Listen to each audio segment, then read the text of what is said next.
खचलेला आहे आणि खचलेल्या मनाला धीराची गरज आहे आणि तो धीर तुम्ही द्यावा.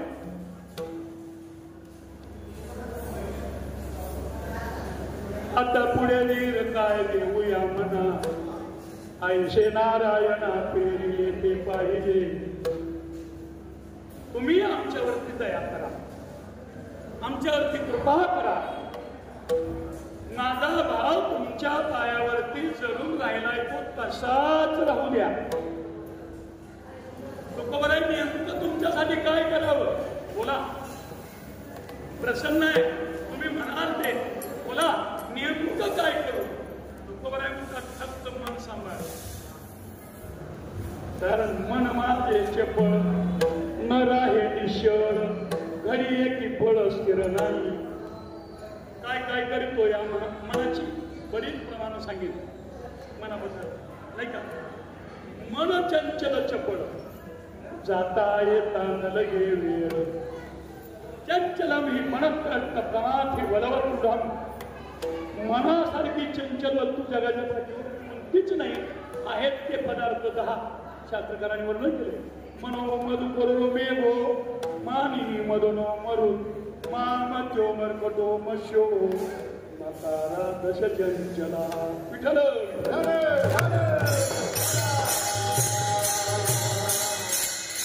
मन चंचल आहे. मधुकर भुंगा फुलातला चंचल आहे, करत राहतो. मेघो ढग येतात, करत राहतात, निघून जातात, चंचल आहे. मानिनी श्री स्वभावानं चंचल.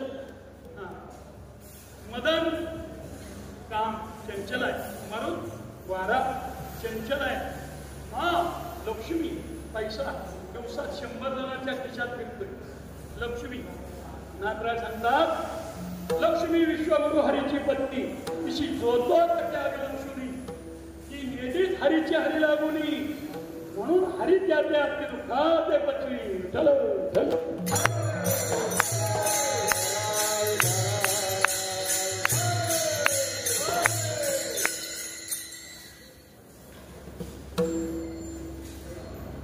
ऐका. लक्ष्मी विश्वगुरु हरीची पत्नी नाथबाबा लिहितात. लक्ष्मी भगवंताची पत्नी आहे, पण प्रत्येक व्यक्तीला तिच्याबद्दल काय आहे? अभिलाषा आहे. पत्नी कुणाची? विष्णूची.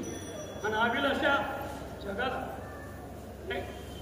आपल्या पत्नीकडे इतक्या अपेक्षेनं अनेक तऱ्हेनं जर लोक बघायला गेले तर आम्हाला बरं वाटतं, देवाला तरी बरं वाटतं. म्हणून हरी त्याते ती दुःखाते पचली.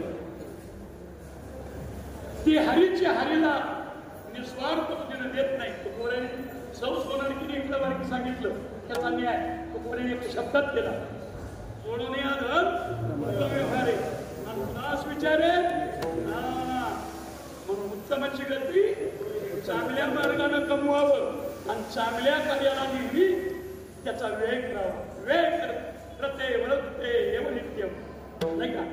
हे धन कमावलेलं परमात्म्यानं दिलं, परमात्म्यासाठी खर्च करावं, मग परमात्म्याची त्याच्यावरती कृपा होते. कृपा लक्ष्मीची कृपा, विष्णूची कृपा. आणि म्हणून या मध्यो मर्कटो मश्यो मका दश चंचला, हे 10 म शब्दापासून तयार होणारे 10 मकार. व्याकरणामध्ये त्याचं वर्णन आहे. मकार म्हणजे हे म शब्दाने तयार होणारे 10 पदार्थ चंचल आहेत. तेव्हा त्यातलं मन 1 नंबर चंचल आहे. ते माझं मन तुम्ही काय करा, एवढीच कृपा करा. तुमच्या चरणाविंदाच्या ठिकाणी दडपाशानं तुमची सर्व कर्तुम अकर्तुम अन्यथा कर्तुम शक्तीचा वापर करून तुमच्या चरणाविंदाच्या ठिकाणी माझं मन बांधा. आणि मी ज्या रस्त्यानं प्रवास करतोय, परमार्थ होऊन परमार्थाच्या मार्गावर परमार्थाच्या प्रांगणात पाय ठेवून प्रवास करीत असताना मला जो मार्ग सापडलाय त्या माझ्या मार्गात तुम्ही फाटक कुठं देऊ नका. मार्गात फाटक आणि वाटेत वाटा ओढायची तुम्हाला सवय आहे. ज्या रस्त्याने एखादा साधक निघालाय त्या रस्त्यानं जाता जाता त्याला सरळ मार्गाने मुक्कामापर्यंत जाऊ दिलं जात नाही. काय होतं, प्रवास करताना प्रवाशांना विचारा, जिल्हा बाउंड्री ओलांडल्यानंतर इन्स्पेक्शन असतं. म्हणजे जिल्हा बाउंड्री ओलांडताना काय असतं, चेक पोस्ट असतं. चेक पोस्ट, ते चेक पोस्ट केलं जातं. त्या जिल्ह्यातून या जिल्ह्यात एंट्री करताय, तुम्ही प्रवास करण्याला लायक आहात का, कोण आहात तुम्ही, कागदपत्र, आरशीबुक, अमुक सगळं द्या, कागदपत्र द्या, खात्री झाल्यावर सोडलं जातं. बरोबर आहे. तसं इथं सुद्धा परमार्थाच्या मार्गामध्ये अहेक जीवनातला प्रवास पूर्ण करून अहेक सुखाचा भोगाचा त्याग करून जे पारलौकिक सुखाच करतात, पारलौकिक भगवंताच्या प्राप्ती करतात, जे अहोरात्र आणि प्रयत्नवादी आहे, प्रयत्नशील आहे, अशा मंडळींना धोका जास्त. नवराहंकाराची बोटी, विशेष नलग्या ज्ञानापाठी, सज्ञानाच्या धोंबे कंटिना संकटी नाचवी. म्हणून चांगल्या माणसाला संकट लय, चांगल्या माणसाला विघ्न लय, चांगल्या झाडाला रोग जास्त नाही का, चांगल्या माणसाला आयुष्य कमी. आमच्या संत मालिकेमध्ये खात्री करून घ्या, अगदी पुंडलिकराय पहिले आणि निळोबराय शेवटचे. निळोबरायांच्या नंतर या जगाच्या पाठी पुन्हा संत होणे नाही. बोल विठ्ठला.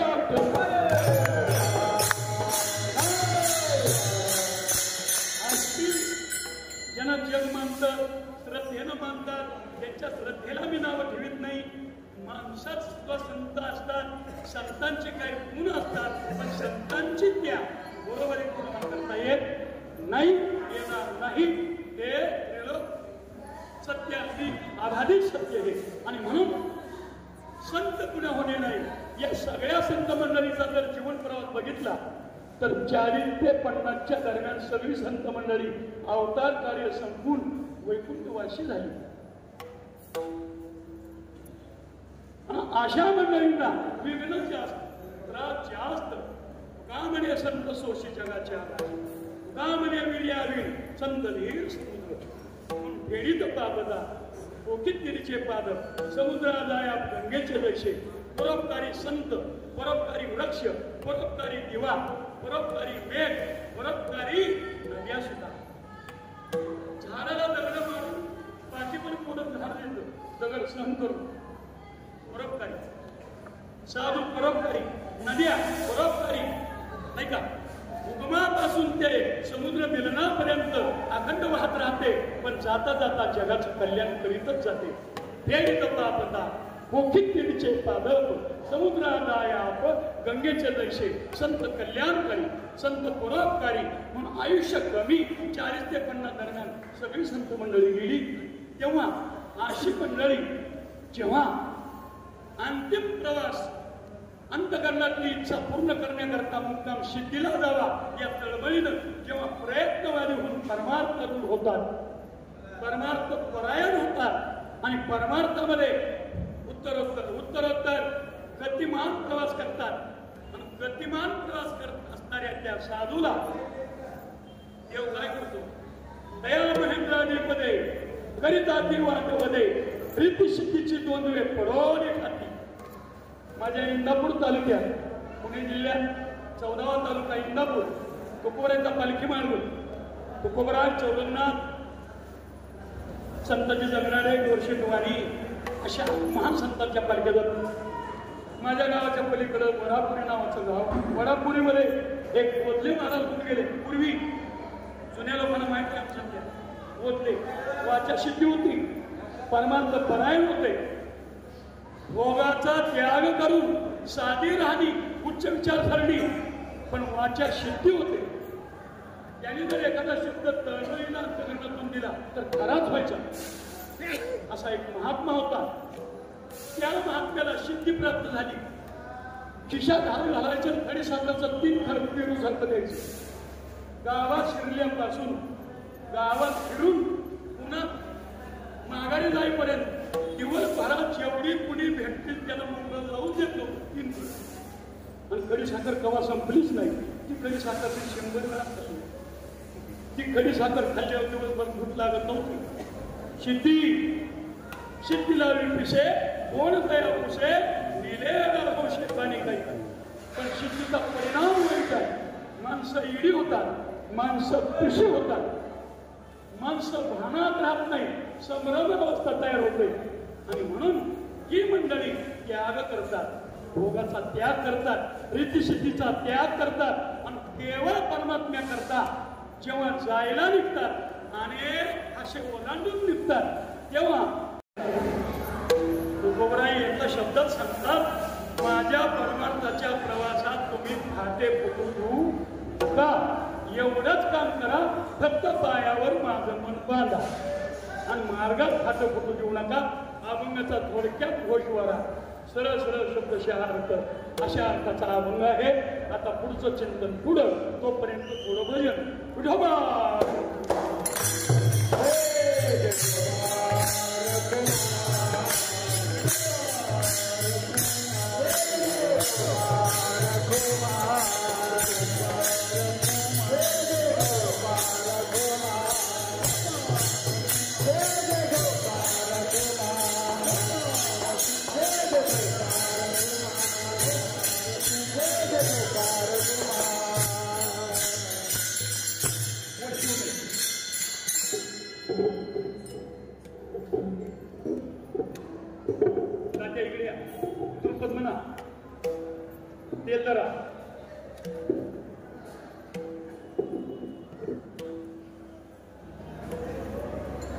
आता माझ्या भाव, आता माझ्या भाव,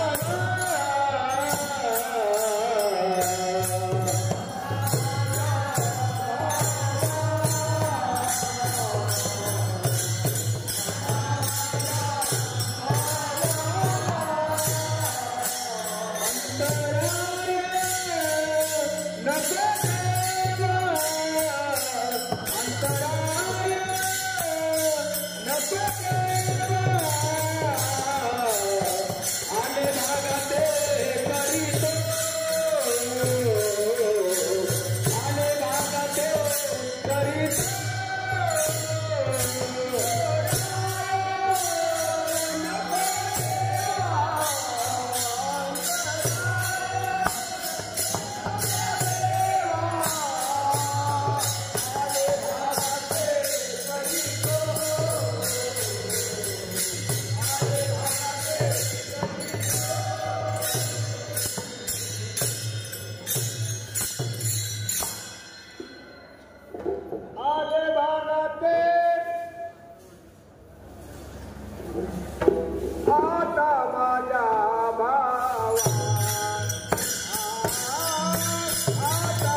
आणि माझ्याचे करिता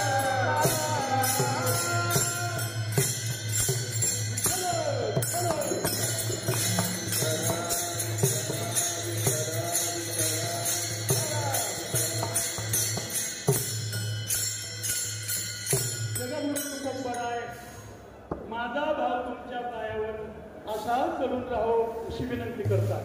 किंबहुना तुम्हाला सर्व मनुष्य मात्र जीवाचं वकीलपत्र देवापुढे मांडतात. तुकोबराईच्या अनादी काळापासूनच्या सेवेनं तुकोबराईवरती देव आधीच प्रसन्न आहे, पण तुकोबराई मागत नाही. खरं तर त्रेता द्वापार कली 4 युगात तुकोबराईंनी निरपेक्ष सेवा केल्याचा परिणाम तुकोबराईला बघितल्याबरोबर देवानं खाली मान घालावी एवढी सेवा. तुकोबराईला देवानं खाली मानेनच सांगावं, मागा तुकोबराई. तुकोबराईने सांगावं मला काय येऊ त्याची वारी माझी आस, जन्मोजन्मी तुझा दास, पंढरीचा वारी चुकवणे दे हरी. दुसरं मागितलंच नाही. परिणाम असा झाला, ओझा झाला. देव खाली पाहून काकुतीला येऊन मागा म्हणून मागा लागला. तुकोबराईला भीड पडली. देवाने मागा म्हणावं आणि आम्ही नको म्हणावं हा देवाचा सुद्धा अपमान आहे. देवाचा अपमान होऊ नये म्हणून भीड पडली. मागण्याची तयारी झाली, पण मागत असताना 4 सूत्र लागवली. एक तर वालवडिलाची परंपरा मोडीत निघू नये म्हणून मागितलं नाही. देव मागं लागला आणि तुकोबराईला भीड पडली म्हणून मागायला तयार झाले. अपमान होऊ नये म्हणून बर मागावंच लागत असेल तर आधी जगाचं कल्याण व्हावं आणि जगाचं कल्याण झाल्यानंतर माझं व्हावं हा दुसरा भाव तुकोबराईच्या मनात. तिसरी गोष्ट अशी की मी जे मागतोय त्या अख्ख्या जगाला परवडलं पाहिजे, ते भगवंतालाही परवडलं पाहिजे आणि समाधान दोघांचंही झालं पाहिजे असं मागलं. म्हणून तुकोबराई विचारपूर्वक मागणी म्हणतात. परमार्थ सिद्धीला जावा, भक्ती सिद्धीला जावी म्हणून भाव माझा त्यावर दृढ पाशानं बांधून ठेवा. भाव राहील अशी कृपा करा, मन पायावर राहील अशी मेहरबानी करा. कारण ह्या सगळ्या अभंगाचा सार म्हणजे मन चंचल आहे आणि तुकोबराईला त्या मनाची भीती आहे. आजच्या अभंगात भीतीपोटी मागणी आहे.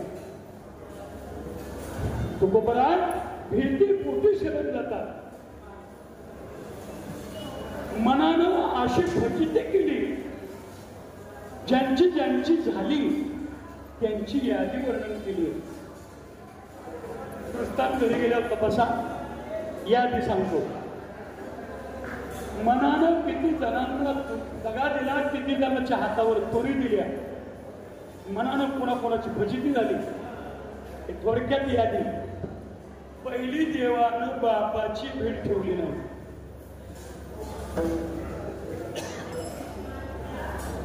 आमच्या या मंडल नगरीमध्ये बाबाजी आजरेकर फराचे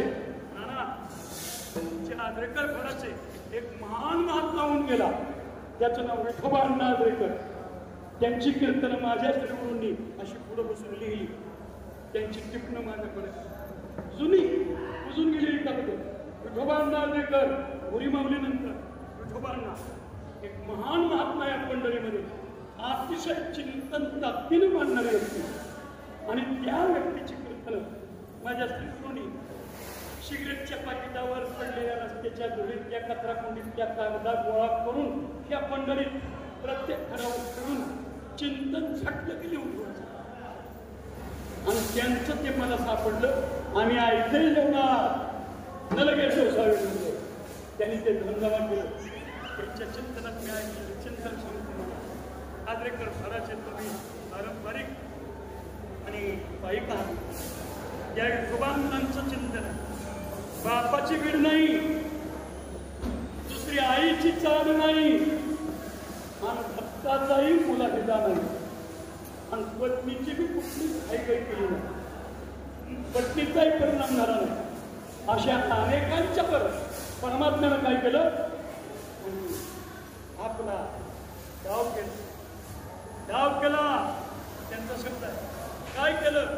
पहिली बापाच्या भावात बदल केला, नंतर आईच्या भावात बदल केला, नंतर पत्नीच्याही भावात बदल केला आणि भक्तांच्या तर करतोच. अनेक उदाहरण आहेत.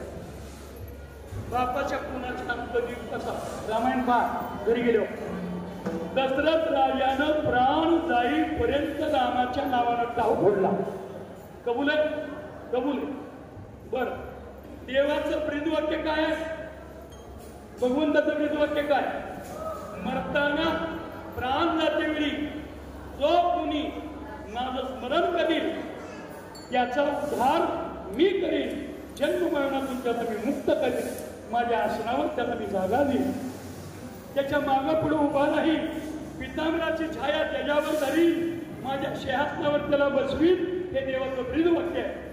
मोठा शब्द साक्ष नामदेवाला विचारा, माझी अशी हासनी तुझं वैसवी, उभा मी नाही मागे पुढे, व्यासामृषी ध्रुव मांगत तया होणी वंद करेन तुझं. देवाचं ब्रीद आहे. ज्ञानेश्वरीमध्ये भगवान आपलं ब्रीद सांगतात, अंधकालेच मानदेव ब्रह्मत्वा कलेवरम यप्रयाति समभावम याचे नास्यत्र संशया. अर्जुना, माझं स्मरण करीत ह्याचा त्याग करतो आणि मलाही मिळतो. हे देवाचं ब्रीदवाक्य असताना प्रत्यक्ष जन्मदाता दास राम राम राम नामाचं स्मरण करून तिचा हो फोडला आणि डोळ्यावर प्राण गेला. त्या दशरथ राजाला गती कोणचे? माझं वय कमी पडतंय, 80 ओलांडलेल्या व्यक्तीने हे चिंतन मांडावं, पण इथं मांडायचं नाही तर आता कधी कुठं मांडावं? पंढरीमध्ये सगळे रत्नासारखी माणसं असतात कोहिनूर घेण्यासारखी, त्यामुळे पंढरी सारख्या ठिकाणी मांडू नये. कुठं मांडावं? म्हणून जे जतन करून ठेवलं ते म्हणतो, जे राखून ठेवलं ते म्हणतो. अधिकार परतवे तेवढा अधिकार नाहीये. तेवढं मोठ्यांचं म्हणणं आहे. ज्ञानोबरायला सुद्धा भेड पडली, कसं बोलावं म्हणून दशरथ राजाचं हे उदाहरण माऊली मांडत असताना अलंकारिक शब्द प्रयोग केला, गोंड शब्दाचा प्रयोग केला, गोड शब्द वापरला. हा माऊलीचा शब्द आहे. ज्ञानेश्वरीमध्ये शिवी एखाद्या आली तर मला सांगा, वाईट शब्द असेल तर सांगा, नाही ही माझी खात्री आहे म्हणून बोललो. हा, नामदेवराय तुकोबाराय नाथबाबा विचारूच नका, सरेखोर ईर्षाल घेऊन इतल्या, हा घेऊन इतल्या शब्दात आणि पडधरती केलेली आहे समाजाची. पण ज्ञानोबाला वाईट बोलता आलंच नाही म्हणून भगवान परमात्म्याचा बाप त्याच्याबद्दल बोलायचंय म्हणून कोणत शब्द अलंकारी भाषा वापरली. प्राणदायी तव गो भाईला तुझ पतन दया दशरथा, गणिकाय गपाट रूप किले होते पाचारिले प्राण जाता, का तया शिवतू गती का श्रेयान मिळे पाहता, बोलणे कुंडले तुझ पारशी देवा, व्यवहारू नाही सर्वथा, आवडे ते करशी देवा, कोण करे तुझा देवा. हे ज्ञानोबरायचं भाषण आहे. ज्ञानोबराय देवाशी म्हणताय, देवा अरे प्राण जाईपर्यंत हो फोडला तुझ्या नावानं, त्या जन्मदात्या बापाला पतनाला जावं लागलं. जनकपुरीमध्ये मिथिला नगरीच्या जनकाच्या नगरीमध्ये देहविक्रय करणारी गणिका चुकून मरताना रामाबा तुझं कसं होईल म्हणली. मी निघाले आणि दया आली तुला, कैवार वाटला नाव घेतल्याचा आणि तिला विमानावर घालून तिला जन्म मरणात ठीक करून तिला मोक्ष दिला. नवलाय की नाही? जन्मदाता बाप पतनाला आणि गणिका वैकुंठाला. प्रश्न आहे की नाही? आम्ही बावलानो देवा न कळते तुझी मावा. मावा शब्दाचा अर्थ माया. माया न कळते तुझी मावा, गणिकेचा पुरावा पतनान्यावा दशरथ. गणिकेचा कैवार केला आणि दशरथ पतनाला गेला. ही देवा तुमची लीला आहे, ही तुमचं खेळ आहे आणि हा तुमचा लहरी स्वभाव आहे. अंतकाळी ज्याच्या नामाले मुखा मुखामणे सुखा जयांती जयमती हे चितया गती गती हे असताना पण दशरथ राजा पतनाला का? त्याचं कारण आहे भाव स्थिर राहिला नाही, हे मला सांगायचे. विठ्ठल विठ्ठल